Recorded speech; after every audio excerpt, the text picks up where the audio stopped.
1 Timothée au chapitre 3. Cette parole est certaine, si quelqu'un aspire à la charge d'évêque, il désire une œuvre excellente. Il faut donc que l'évêque soit irréprochable, mari d'une seule femme, sobre, modéré, réglé dans sa conduite, hospitalier, propre à l'enseignement. Il faut qu'il ne soit ni adonné au vin, ni violent, mais indulgent, pacifique, désintéressé. Il faut qu'il dirige bien sa propre maison, et qu'il tienne ses enfants dans la soumission et dans une parfaite honnêteté. Car si quelqu'un ne sait pas diriger sa propre maison, comment prendra-t-il soin de l'Église de Dieu?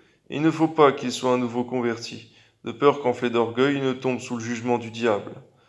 Il faut aussi qu'il reçoive un bon témoignage de ceux du dehors, afin de ne pas tomber dans l'opprobre et dans les pièges du diable.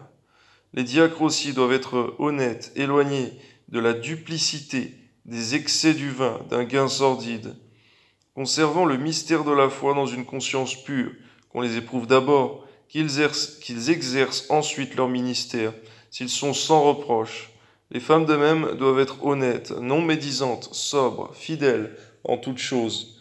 Les diacres doivent être maris d'une seule femme et diriger bien leur propre maison, et bien diriger leurs enfants et leur propre maison, car ceux qui remplissent convenablement leur ministère s'acquièrent un rang honorable et une grande assurance dans la foi en Jésus-Christ. Amen.